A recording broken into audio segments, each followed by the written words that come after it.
Halo rekan-rekan pemburu ilmu, perkenalkan, nama saya Ahali. Untuk topik kita kali ini kita akan membahas Finance for Non-Financial People, yaitu keuangan untuk orang-orang di bidang non-keuangan, dengan topik khusus yaitu persamaan dasar akuntansi. Kenapa keuangan? Ya, karena keuangan itu merupakan darah suatu perusahaan. Dalam kehidupan sehari-hari, hidup kita itu tidak bisa terlepas dari yang namanya uang. Itu ya, oke. Kita akan membahas topik kita ini dengan diawali dengan teka-teki yang sederhana. Teka-teki ini sering ada di WhatsApp Messenger atau dulu di BBM Messenger, gitu ya. Oke, kita lihat di sini ada teka-teki mobil. Teka-teki ini memang terlihat sederhana, ya, terlihat seperti bercandaan, gitu ya. Oke, tetapi maknanya sangat luas. Misalkan di sini kita lihat ada sebuah mobil dengan harga 100 juta. Saya ingin beli, tapi tidak ada uang. Akhirnya saya pinjam dengan A 50 juta dan dengan si B 50 juta. Sehingga total utang saya adalah berapa? 100 juta. Lalu dari 100 juta tadi saya beli mobil dengan harga 97 juta, ya, dan sisa uang saya berapa? 3 juta. Nah, untuk mengurangi utang dari 3 juta itu 1 juta saya kembalikan ke A dan 1 juta saya kembalikan ke B. Dan 1 juta lagi saya kantongin. Sehingga ya, utang saya ke A dan B masing-masing tinggal berapa? Tinggal 49 dan 49. Ya, dan 1 juta lagi tadi uang saya kantongin gitu ya. Oke. Kalau saya jumlahkan semua, 49 utang ke A, tambah 49 utang ke B, dan tambah 1 juta saya kantongin, totalnya berapa? 99. Oke, padahal tadi kita pinjam uangnya berapa total? 100 juta kan? Nah, sekarang kalau kita jumlahkan 99. Pertanyaannya adalah, kemana 1 juta lagi? Oke, pada saat saya memberikan presentasi ini kepada para audiens gitu ya. Nah, jawaban-jawabannya itu beragam. Misalkan dari 5 orang yang menjawab, ya ternyata ada 5 jawaban berbeda. Apa itu artinya? Artinya bahwa ya pemikiran kita tentang aspek keuangan belum seragam. Ya, dari variatifnya jawaban-jawaban tadi. Ya, padahal kalau kita bicara tentang aspek keuangan, ada rule tertentu gitu ya, yang seharusnya itu pakemnya itu adalah sama. Nah, sekarang bagaimana kita menjawab pertanyaan atau teka-teki ini secara benar? Oke. Nah, itu tidak bisa terlepas dari yang namanya ya persamaan akuntansi. Jadi kalau kita mau mengerti aspek keuangan, ya ada baiknya kita memahami terlebih dahulu yaitu persamaan akuntansi. Di mana persamaan akuntansi ini adalah ya matematisnya adalah aset. Aset sama dengan liabilitas ditambah dengan ekuitas.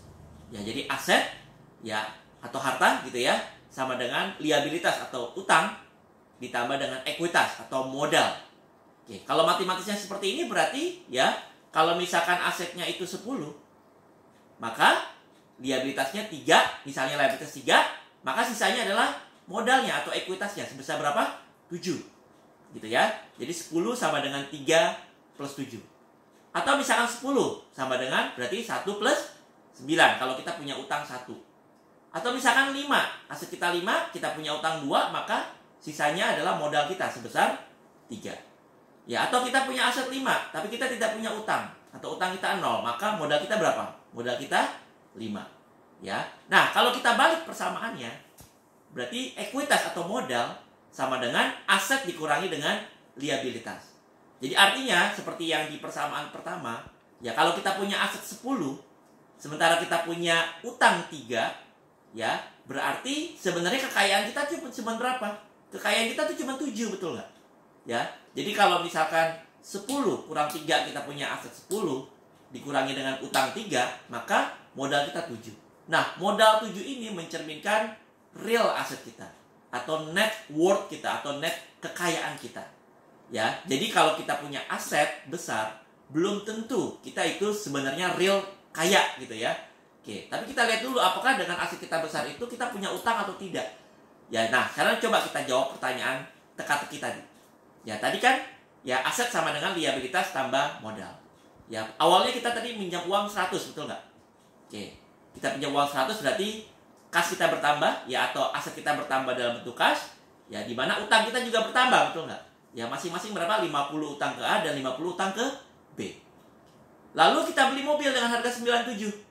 Ya, kita beli mobil berarti aset kita bertambah dalam bentuk mobil, tapi di lain sisi aset kita berkurang dalam bentuk kas sebesar 997. Oke. Lalu tadi saya kembalikan uang saya, ya, tadi masih ada sisa, saya kembalikan satu-satu ke A dan B untuk mengurangi utang.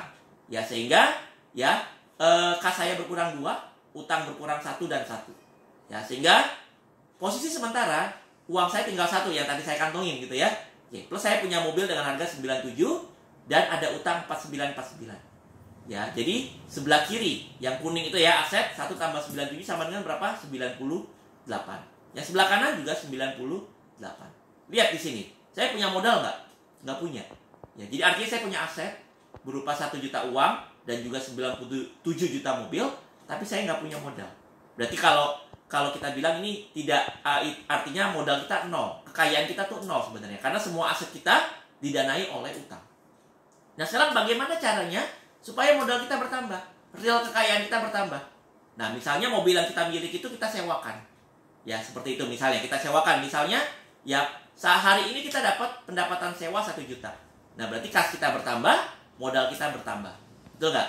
Oke, jadi aset kita bertambah tanpa bertambah utang. Nah, ini yang bikin kita harusnya bangga seperti ini gitu ya. Aset kita bertambah karena modalnya bertambah, bukan karena aset bertambah, karena utang yang bertambah. Ya, lalu berikutnya misalkan dikurangi dengan biaya-biaya. Misalkan saya harus bayar bensin gitu ya. Oke, harus bayar tol dan sebagainya. Ya, misalkan 300.000. Ya, ini satuannya saya pendekkan gitu ya, jadi 0,3. Ya, setara dengan 300.000, sehingga kas saya berkurang dan modal saya berkurang. Ya, 300.000. Sehingga kalau kita netkan, ya, posisi terakhir ya, sebelum ada transaksi-transaksi lain, kas saya 1,7, ya, mobil saya 97, utang saya tetap 49, dan sekarang saya punya modal sebesar 0,7.